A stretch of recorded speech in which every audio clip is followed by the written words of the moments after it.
are what God is using to testify to this world, to change this world, and to transform it. So please open your hearts to receive this message today. We have all the way from New York, Brother John Williams, who's been speaking to us at the marriage retreat, and he wants to share with all of us. So let's give a warm welcome to John Williams.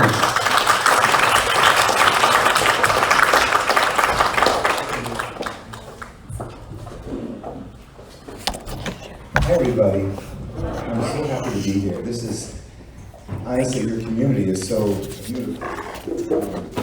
So many innovative things being done here. It's really inspiring. I wish my wife was here. I'd like to have her see and experience all of you folks. So, to begin, I have some scripture for you. Do you have the clicker? I have a clicker. There you go. We're going to be talking about true love. Could someone, these are the words of Father Moon, could someone please read this out loud for everybody? What is true love? Its essence is to give, to live for the sake of others.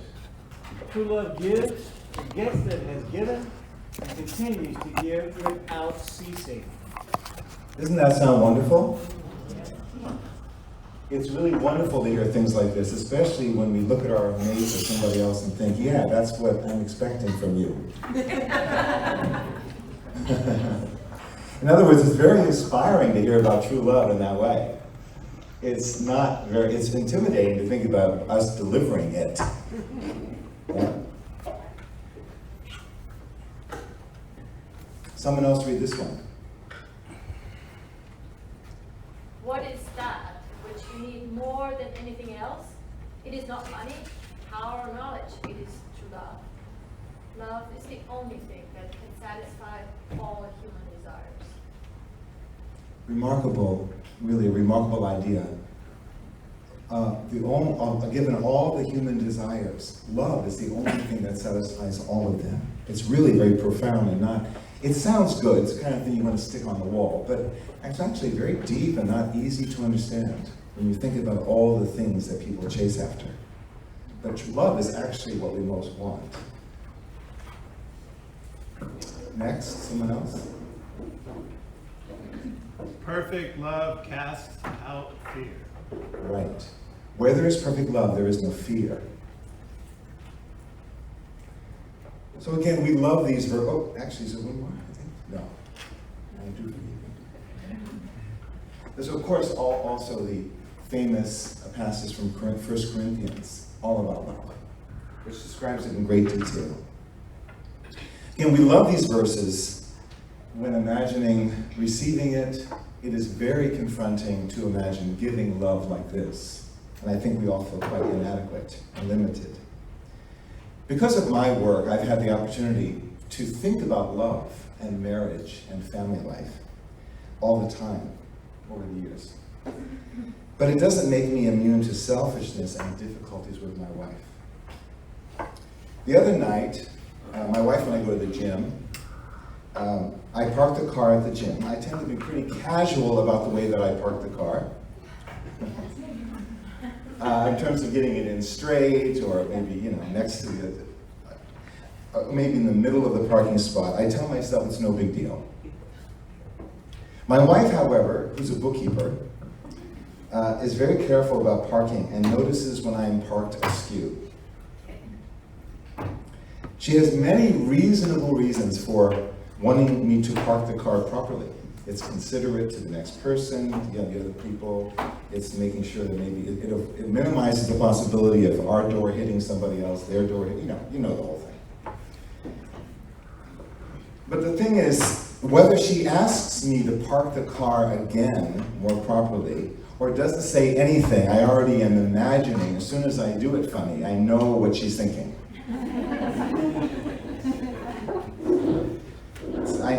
I notice her noticing. I get defensive and either dismiss her concerns as silly and just leave it the way it is and get out of the car, or I angrily repark the car. Either way, it's a bad attitude, and it certainly doesn't no one can interpret it as unselfish love on my part. Right? Me, the big, marriage expert, blah, blah, blah. So if I were practicing true love, it wouldn't matter whether I agreed with her concerns or not. I would just want to please her. This is the way she prefers it. It's certainly good from many angles. And I would want to stop doing anything that bothered her and to seek to show that I care about her feelings.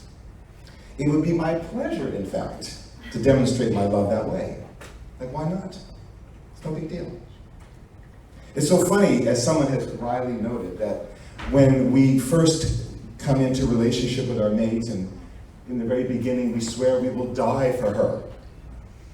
And now we won't even park the car for her.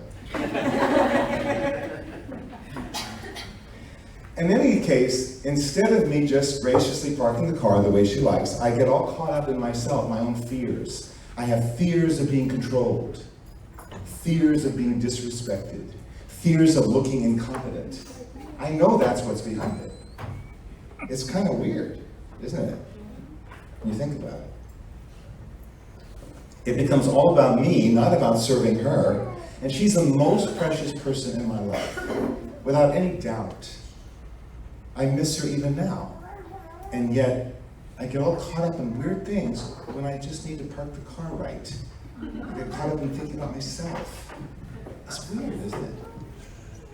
It's very common, it's very odd. We talk about true and unselfish and unconditional love. The key thing about true love is that it is not revealed when others like what we're doing, when we are pleasing them.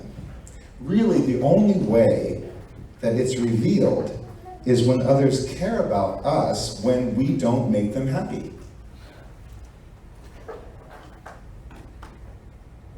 Ever since we were young, we saw that people were nice to us, and they liked us, and they smiled at us when we do what they wanted. When we were cute, when we were entertaining, when we were obedient. And they got angry, and they plainly disliked us when we displeased them. It's not abstract. Oh, you love us. No, it's not a matter of, oh, you deeply, truly love us, but right now you don't like us. Let me figure out the difference. No, it's just very clear. Somebody scowls at you, they don't smile at you, it's clear they don't like you. And it certainly seems they don't love you. And that's our experience from the time we were very, very young. This included our parents. Even if we had evidence that they loved us and they said so, it was rather abstract. We could see that often they didn't like us. Right? We learned that we had to jump through hoops to get a bit of conditional love and temporary approval. We had to do all these things just right, make sure we were cute and funny and all that, and then somebody would smile at us, and that would last about 3 or 4 minutes. And then we had to do something else to get the next smile. It's like, it was very clear that it was I love you if, I love you when, I love you as long as.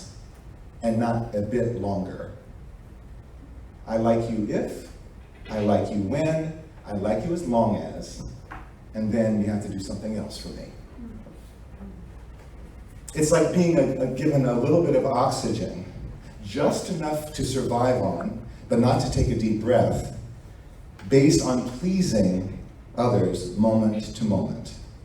Being a little dose of oxygen if you just please them, but next dose, not so sure. Stress. How stressful can it be? Living by conditional love like this is actually the defining characteristic of hell, if you think about it.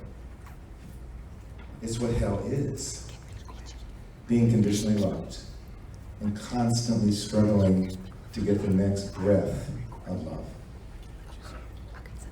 When our spouse is doing what we want, that does not require unselfish love.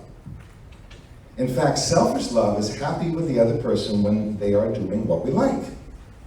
Now, true love can only be revealed when the other person is being stupid, being ugly, being selfish, being difficult, when they're doing what we don't like and they are causing us problems, And we still care about their needs and their happiness as our own, or more so. That's unconditional love. That's true love. We still want to do what's best for them, maybe even at our expense.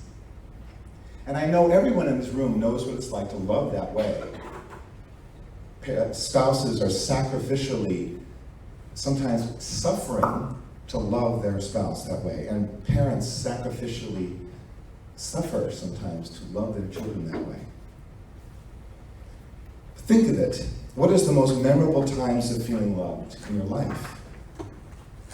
It's when you have done nothing to earn someone's favor, or in fact you have hurt them badly, and they are warm and caring towards you anyway. When you are unlovable and undeserving according to the usual rules of love, in your own view. When you haven't earned it and you feel like you don't deserve it therefore, and they love you anyway, that's probably, if I were to ask you all to sit and meditate on the times when you have felt loved, you probably remember moments like that. You can never forget them. It can be a surprising act of forgiveness on their part, or a remarkable acceptance in spite of what you've done and what you've said. I can still recall when early in my marriage, with great fear, I finally confessed to my wife certain sexual issues that had made me repulsive in my own eyes. She said that she'd already had suspected it, and yet she'd been accepting of me all this time anyway. Again, all of us have had moments of such love. Even in a community like this, maybe many moments of feeling accepted and loved. And God reveals his true love to us in countless ways, but it's hard to remember it in this daily life of conditional love. Now I'd like you to close your eyes and imagine something with me. So please close your eyes.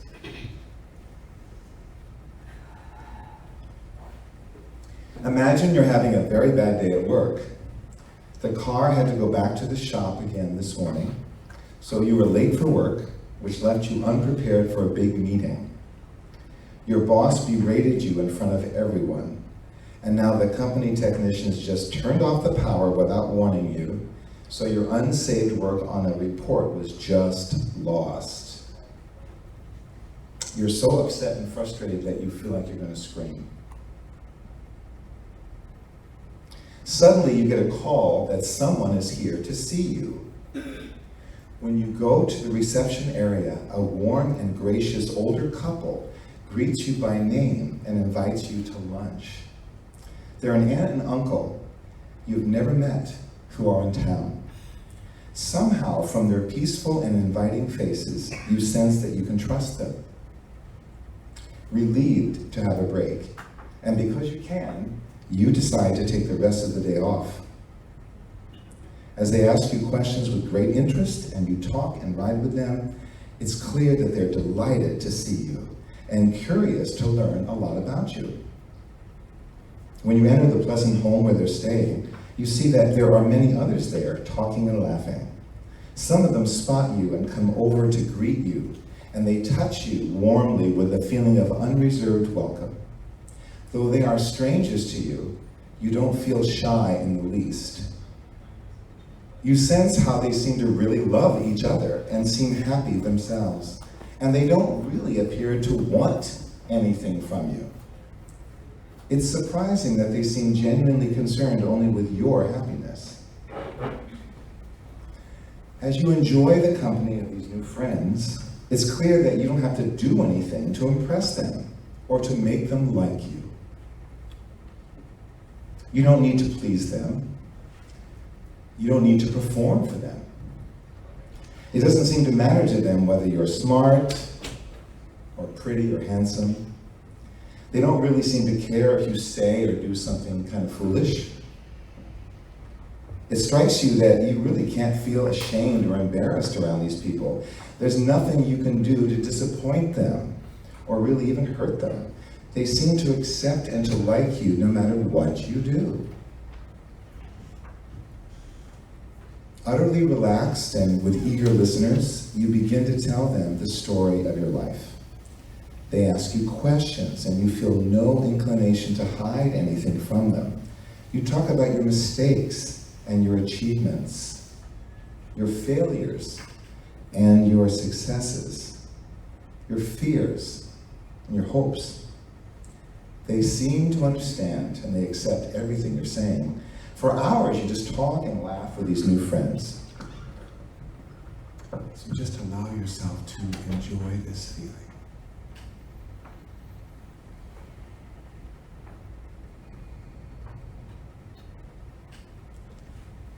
Eventually, it's time for you to go. As they reluctantly allow you to leave, it's obvious that you are welcome to return anytime.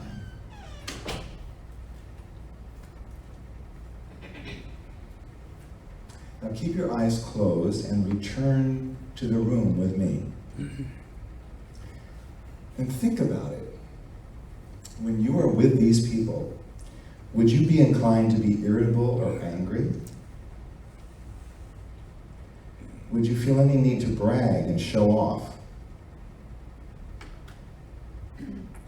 Would you feel shy and insecure or withdraw?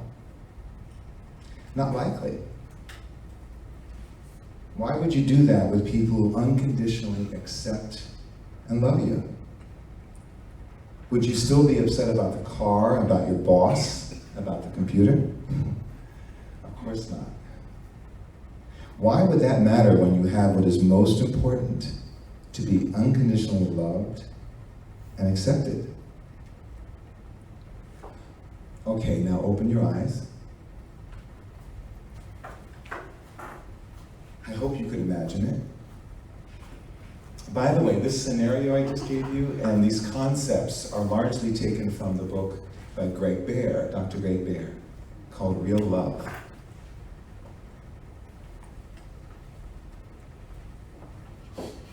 Our church teaching is that the center of our being is our heart, which has the irrepressible desire to find joy through loving and being loved. Father Moon talks about how we're made to be intoxicated and fulfilled by God's love and find great meaning and pleasure in loving others. Knowing God's unconditional love allows us to be our best selves, most fully human and most fully in the divine image. In the absence, therefore, in the absence of such love, and when we forget that we are truly loved by some, we feel lonely and empty. It makes sense that if we are meant to be alive and living, intoxicated by God's love, that without it, it would not just be a lack of something.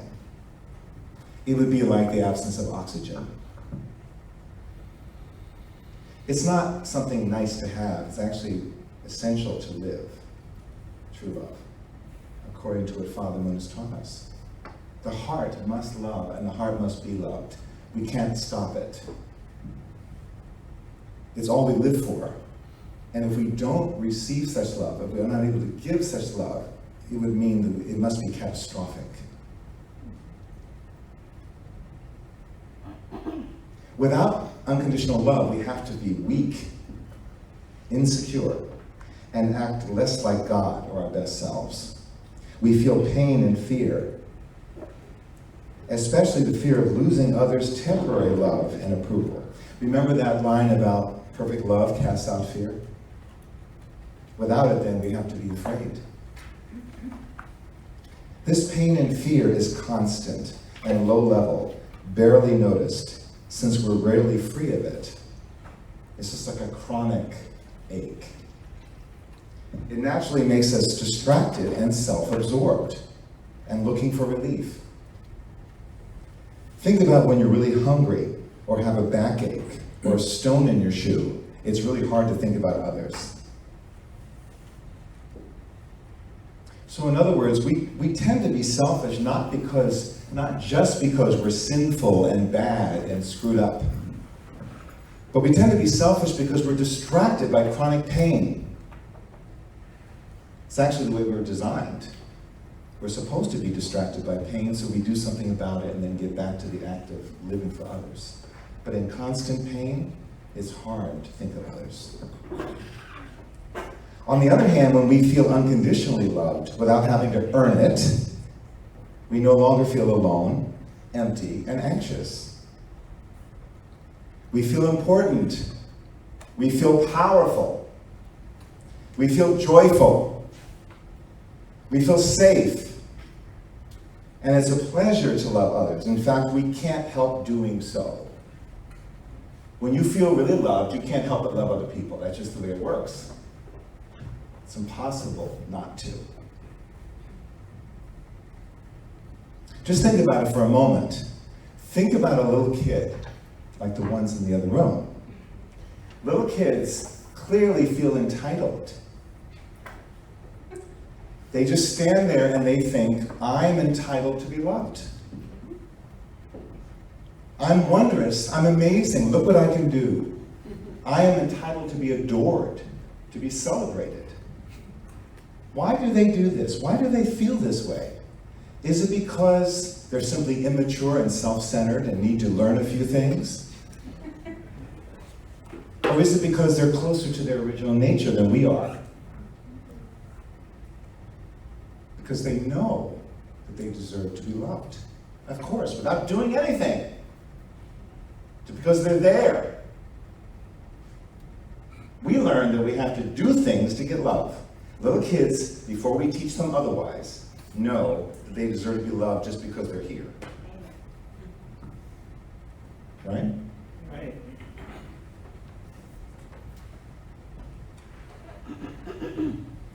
So when we feel unconditionally loved, we feel important and worthwhile.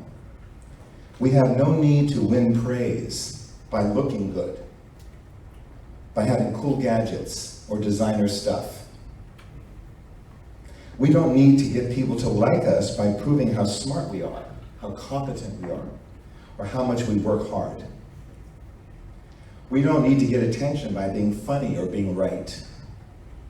We don't need to make others seem needed we don't need to make ourselves feel needed by intruding into other people's lives and fixing their problems and taking on too much work at our job. When we feel love, we don't need to play the victim and try to get sympathy. These are all things that I've certainly done. We don't need to use our religion or our race or our gender or our income to try to feel superior to other people. Because we just know, when we feel unconditionally loved, we know we're important. We don't have to prove anything. Right? When we feel unconditionally loved, we feel powerful. We don't need to win any arguments or prove anything to anybody. We don't need to maneuver to gain positions of status and control over others. We don't need to put anybody down or intimidate people. We don't need to dominate others to get them to respect us out of fear of our anger. When we feel loved, we automatically, intrinsically feel powerful, and that's enough. When we feel unconditionally loved, we feel joyful. Naturally. There's no need to find comfort in too much food or entertainment or sex or sleep or video games or shopping. We don't need to escape into drugs or pornography. We don't need to numb out by always keeping busy. When we feel joyful. We don't need to find humor in things that are twisted and not really funny at all. When we feel loved, we're automatically joyful. And that's enough. When we feel unconditionally loved, we feel safe and secure, free to be ourselves. There's no need to fear people and social situations. I certainly do that. I'm one of those people that ducks out right after service, just to avoid all the uncomfortable social interactions. There's no need to worry about making a good impression and putting on a nice facade, to be acceptable to other people. There's no need to hide our fears and weaknesses and sinful thoughts and feelings for fear of judgment. We have no need to lie and make excuses to avoid disapproval. We have no need to run from conflict when we feel loved. We have no need to manipulate others and cling to them so they won't leave us. We have no need to avoid trying new things for fear of making mistakes and being laughed at. Again, I do all these things. When we feel safe and secure when we feel loved.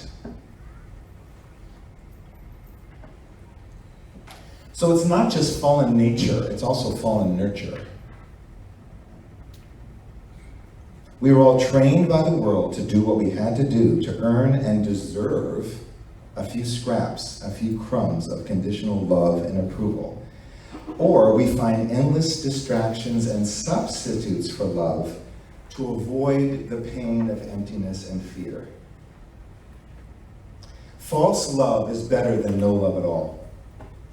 That's clearly what we all learned. Just like junk food is better than starving.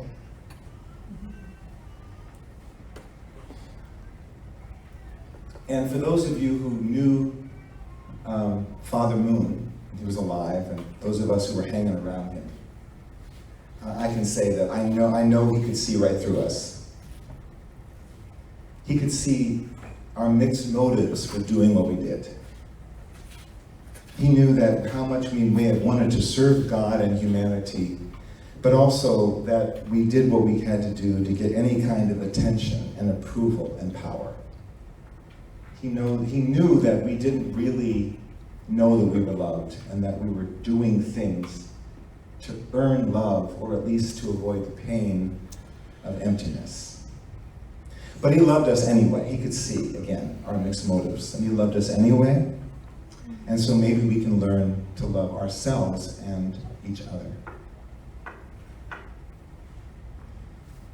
So we need to forgive a lot.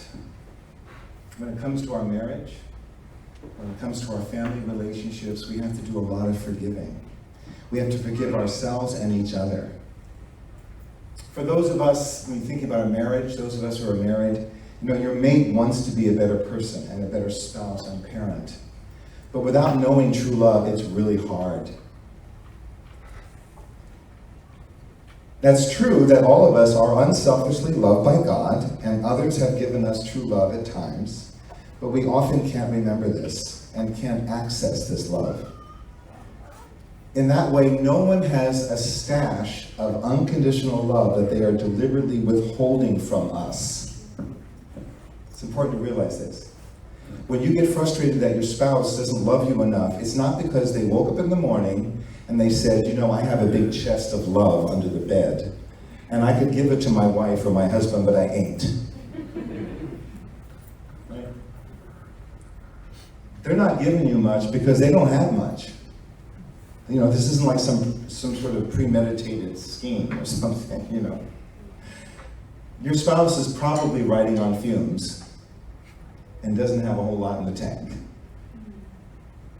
And neither do you. And so often we are like beggars with our cup out to each other.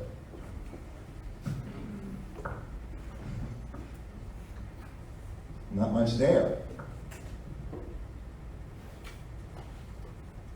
So that's why we have to forgive each other. So I'd like you all to stand up.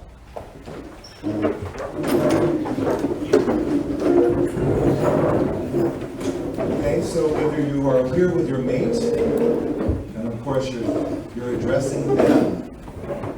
And if your spouse isn't here, then you're addressing them anyway, he's just not there. And if you're not married, that's fine. Just think about somebody else that is important in your life and maybe has let you down. I forgive you. Just repeat after me. I forgive you for being controlling, for being passive, for being pushy, for withdrawing from me, for being self-absorbed, for you always having to be right, for nagging me, for not hearing me, for getting defensive, for attacking me, for being so fearful, for being careless and inconsiderate, making excuses, acting like a victim. Again, I forgive you for being critical and complaining, not noticing my needs, for the things that you're addicted to, for being so irritable and angry, for being so emotionally absent and leaving me alone, for hurting me in ways you don't even know. I know you learned these difficult behaviors from trying to survive in a fallen world with very little of the unconditional love you needed. I know you don't have a storehouse of love that you are deliberately holding back from me.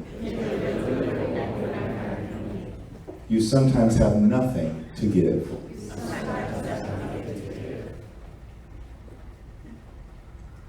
And then now, it's please forgive me for my selfish and difficult behavior.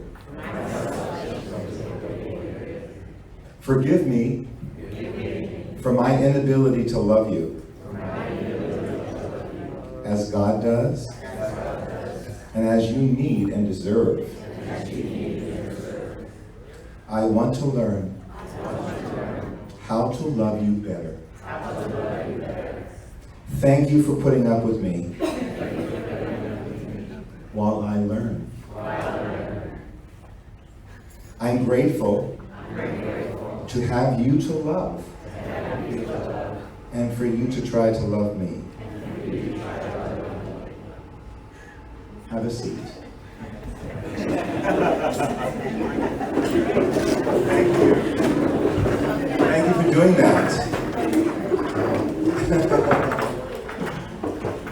You put that on a prayer and you print that out.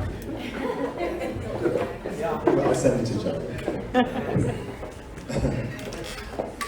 So why do I get so short-tempered and inconsiderate and selfish? I'm out of touch with being loved. I don't feel loved enough. But when I dwell on the clear evidence that God and true parents have always loved me, they gave me the deepest teaching of my life. They gave me my wife and my daughter. They gave me the blessing. And when I take a risk and admit my fears and mistakes and my selfishness to my wife and my real friends, and I feel their unconditional support, it's rather easy then to live for my wife. I can graciously repark the car or anything else to please her. So I hope that you will all feel and remember God's unconditional love for you, despite our day-to-day experiences in the world, and make it easier for you to give the same unconditional love to your husband or wife. Please pray with me.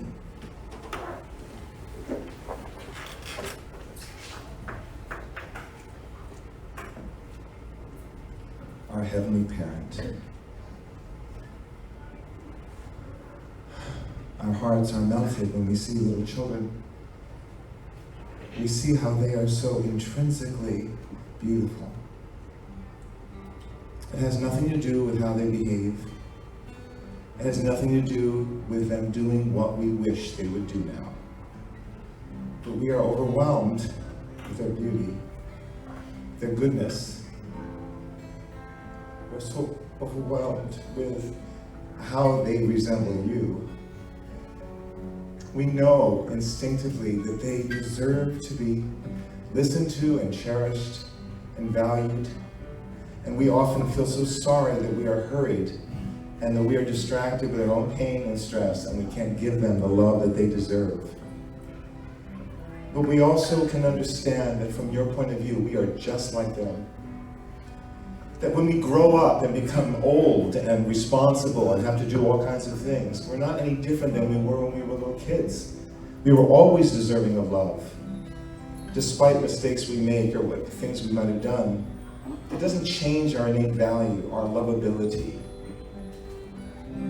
We all deserve love because we're all precious and irreplaceable, and we have so much to give. Father, forgive us that we are so often distracted by the pain of daily life, the pain of being unappreciated, unnoticed, disrespected, the pain of people being angry at us and hating us and punishing us for just being ourselves. And so we learn to hide ourselves, to do the dance, to go through all kinds of contortions to try to look lovable, to try to look worthy, to try to look respectable, even with one another, even in a place of your love. We still hide ourselves from each other. We're afraid that if people really knew what we thought, we're afraid if people really knew what we did, that they wouldn't like us, they wouldn't love us, they would push us away. Because we know we have those limitations of love ourselves. We still judge other people, and we're afraid of being judged. And so we still don't understand your love. If we really knew that you loved us, if we understood that true parents loved us, we would really naturally just be ourselves. We would be able to reveal ourselves with all of our immaturity to one another, because we would trust that we really are brothers and sisters under unconditionally loving parents. But until that day, just please forgive us for our shortcomings. And please forgive me for the way that I cannot love my spouse. Each one of us, forgive us for that. Forgive us that we sometimes are short-tempered, inconsiderate, and we blame them for things that really they're not responsible for they too haven't been loved enough. Please, Father, please help us to remember the ways that you have shown us your great regard for us. Help us to remember in the morning light and the beautiful things we see and the flowers and trees, the precious experiences with our kids and with our loved ones. These moments, these priceless moments that prove that you really love us. Pray we can keep those things stored up inside, and we can notice them and remember them and replenish our tank. And thank you for the moments of unconditional love that we receive from our spouse and friends. Please help us to store those up, and when we feel empty and afraid, we can go back and remember those things. Remember we are loved, and we are free, and we are powerful, we're important, we can find joy in this, and we are safe. For ultimately nothing can separate us from your love, and nothing can really separate us from the love of those who truly and dearly love us. Thank you for everyone here. Please bless every single couple, every family. Please, I pray you can pour your love into their hearts so they can know that they are worthy, and then they naturally will love the people around them. We offer up our deepest, most fervent hope to you for this. And thank you for what you've already given us and what you're going to be giving us, hour to hour, day by day, the love that we were made for.